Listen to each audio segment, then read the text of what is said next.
Hi guys, welcome to my YouTube channel IAS mains में आप सभी का स्वागत है। हम लोग तैयारी करने वाले हैं आईएएस पेपर की, मेंस पेपर की, मुख्य परीक्षा की।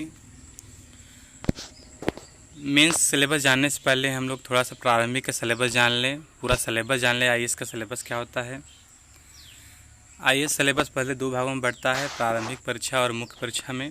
प्रारंभिक परीक्षा भी दो भागों में पेपर होता है, इसमें कि प्रारंभिक परीक्षा पेपर 1 और दूसरा पेपर होता है सीटेट का। तो इसमें जो सीटेट का पेपर होता है यह आपका बौद्धिक क्षमता पर आधारित होता है, रीजनिंग की तरह होता है। पर जो पेपर 1 होता है, समान अध्ययन पेपर 1 में, इसमें आपका पूरा विश्व का इतिहास, विश्व का भूगोल, राजनीतिक इतिहास और समान ज्ञान की चीज़ें होती हैं। जनरल साइंस में इसमें होता है। तो इसमें हम सिलेबस की बारी बारी चर्चा कर रहे हैं। देखिए, हमने इसको नेट से लिया है, दृष्टि आईएएस से। यहाँ पे देखिए कि इसमें प्रारंभिक परीक्षा में 2 पेपर होते हैं। प्रश्न पत्र प्रथम में 200 अंकों के होते हैं। पहले प्रश्न पत्र समान अध्ययन में 2 अंकों के 100 प्रश्न होते हैं, जबकि दूसरे प्रश्न पत्र सीटेट में 2.5 अंक के नंबर होते हैं। 2.5 अंकों के 80 प्रश्न होते हैं। इस तरह से 200 नंबर का प्रारंभिक परीक्षा होता है। सीटेट में आपको पास होना होता है, इसका अंक आपका नहीं जुड़ता है, मतलब इसके अंक का मेरिट नहीं बनता है। जो मेरिट बनता है वो प्रारंभिक परीक्षा पेपर 1 से ही बनता है, राइट। और आपका आगे सिलेबस है, इसको देख लीजिए। प्रश्न पत्र प्रथम में, प्रारंभिक परीक्षा प्रश्न पत्र प्रथम में सिलेबस से पहला आपका इतिहास में पढ़ना होगा, राष्ट्रीय अंतर्राष्ट्रीय महत्व की समसामयिक घटनाएँ। उसके बाद है भारत का इतिहास और भारतीय राष्ट्रीय आंदोलन। तीसरा है भारत एवं विश्व का भूगोल, भारत एवं विश्व का प्राकृतिक, सामाजिक, आर्थिक भूगोल। ठीक है, आगे है भारतीय राजतंत्र और शासन, संविधान, राजनीति प्रणाली, पंचायती राज, लोकनीति, अधिकारों, संबंधों, मुद्दे संबंधी विषय, राइट। ठीक है, उसके बाद है इसी पेपर में है आर्थिक और सामाजिक विकास में पढ़ना होगा, सतत विकास, गरीबी समावेशन, जनसांख्यिकी, सामाजिक क्षेत्र में की गई पहल इत्यादि।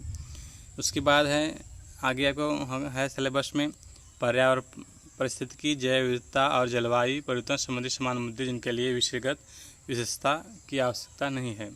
उसके बाद सामान्य विज्ञान का भी पूछा जाता है। ठीक है, और प्रारंभिक परीक्षा प्रश्न पत्र सेकेंड में आपका है, इसमें पूछा जाएगा बोधगम्यता संबंधित क्वेश्चन। नेक्स्ट संचार कौशल सहित अंतर्वैयक्तिक कौशल। ठीक है, और पूछा जाएगा तार्किक कौशल एवं विश्लेषणात्मक क्षमता, निर्णय लेना और समस्या समाधान, समान मानसिक योग्यता। ठीक है, रीजनिंग क्वेश्चन होंगे जो।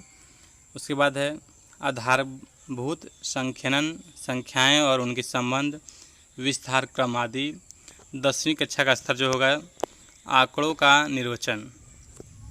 इसमें सवाल होंगे चार्ट के, ग्राफ के, तालिका के, आंकड़ों की पर्याप्तता आदि, 10वीं कक्षा का स्तर इत्यादि।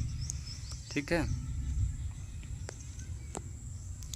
आगे है प्रारंभिक परीक्षा में वस्तुनिष्ठ प्रकृति के प्रश्न पूछे जाते हैं, जिनके अंतर्गत प्रत्येक प्रश्न के लिए दिए गए 4 संभावित विकल्पों में से सही विकल्प का चयन करना होता है। ठीक है, तो ये ऑब्जेक्टिव क्वेश्चन होते हैं। इसमें आपका 4 में से एक सही होता है, उसी सही को आपको टिक लगाना पड़ता है, राइट। आगे चलते हैं।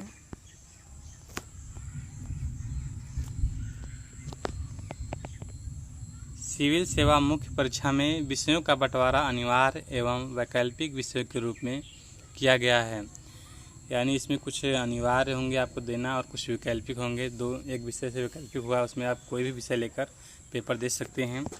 और आपका जो परीक्षा की भाषा होगी, लैंग्वेज होगी, वो आप भारतीय संविधान के किसी भी जो संविधान में शामिल हो किसी भी भाषा से उत्तर दे सकते हैं।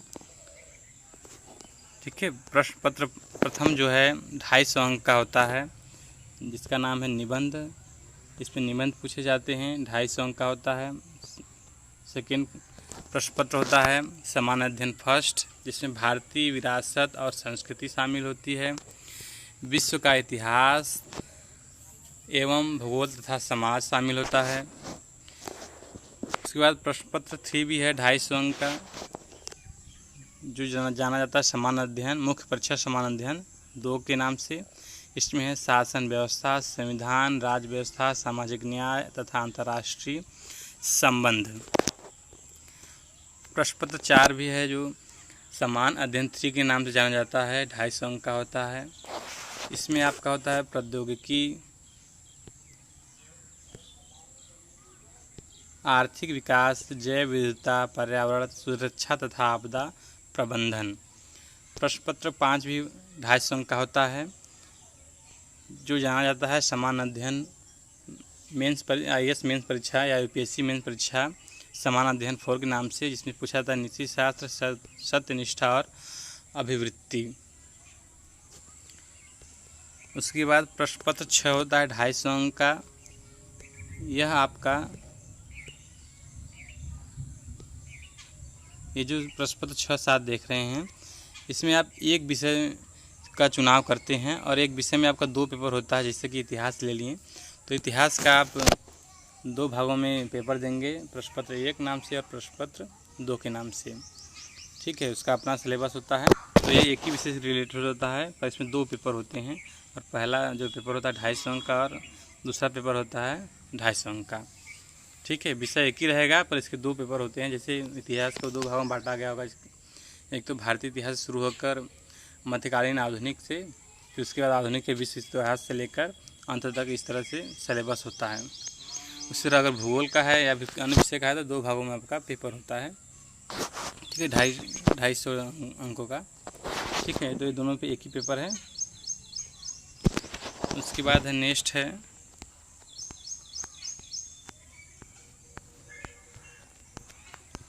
प्रश्न पत्र का, माफ़ी चाहेंगे इसके लिए। यहाँ पे देखिए प्रश्न पत्र क है, इसमें आपको क्वालिफाइंग 1 पेपर नाम से जाना जाता है और क्वालिफाइंग 2 जो लैंग्वेज के विषय होते हैं, हिंदी भाषा के एक तो अंग्रेजी भाषा आपको अनिवार्य रहेगा चुनना, और या आप एक जो दूसरी भाषा से पेपर देंगे वो 8वीं अनुसूची में शामिल, संविधान के 8वीं अनुसूची में शामिल किसी भी भाषा को आप चुन सकते हैं। ये आपका 300 अंक का होता है। ठीक है, 300 अंक में आपका 25% अगर पा गए तो आप पास हो जाएंगे, क्वालिफाई हो जाएंगे। इसका नंबर मेंस परीक्षा में नहीं जुड़ता, मेरिट बनाने के लिए इसका नंबर मेंस परीक्षा में नहीं जुड़ता। ठीक है, आई होप को आपको इतनी बातें समझ में आ गई होंगी। आगे है पूरा जो आप जोड़ेंगे 7 पेपर को तो आएगा आपका ये 1750, मतलब ये जो 300 छोड़ के और 300 छोड़ के अंग्रेजी और हिंदी का दोनों भाषाओं का जो क्वालिफाई है उनका 33 अंक छोड़ के आएगा 1750।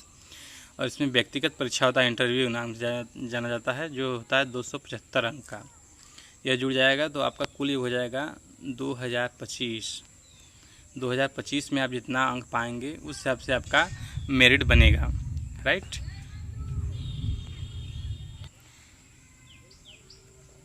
देखिए फ्रेंड्स, यहाँ वही नोट्स में दिया गया है कि दोनों क्वालिफाइंग विषयों प्रश्न पत्रों के अंक योग्यता निर्धारण के लिए नहीं जोड़े जाते हैं। उसके बाद है क्वालिफाइंग व्यक्ति के दोनों प्रश्न पत्र 300 अंकों के होते हैं। भारतीय भाषा में न्यूनतम अर्हता अंक 25% यानी 375 अंक पा गए, तथा अंग्रेजी में न्यूनतम अर्हता 25% अंक, इन दोनों विषय में 25% यानी 75 अंक पा गए तो आप दोनों पेपर में पास हो जाएंगे, जो ही काफ़ी सरल होता है। उसके बाद वही दिया है कि आप जो मुख्य परीक्षा की दोनों लैंग्वेज हैं आपको तो एक अंग्रेजी अनिवार्य होगा और एक दूसरी भाषा जो चुनेंगे आप, क्योंकि ये सेंट्रल गवर्नमेंट का है इसलिए अंग्रेजी अनिवार्य होता है। सेंट्रल गवर्नमेंट का कोई भी हो परीक्षा उसमें अंग्रेजी अनिवार्य होता है, अंग्रेजी पूछा ही जाता है। ठीक है, तो वही चीज़ है कि आप एक जो पेपर होगा अंग्रेजी को चुनेंगे अनिवार्य रूप से, और हिंदी की जगह आप कोई अन्य विषय भी अन्य लैंग्वेज भी ले सकते हैं। ठीक है, तो आप यह पूरा सिलेबस है IAS का, UPSC का। ठीक है, बिना हम इसको जाने अपनी तैयारी को पूरा नहीं कर सकते हैं। तो हम जो पढ़ेंगे IAS मेंस में चैनल का नाम रखा है और इस चैनल में हम IAS मेंस का ही बात करेंगे और पूरा सिलेबस कवर करते हुए क्रम से पढ़ते चलेंगे। ठीक है दोस्तों, आज के लिए इतना ही।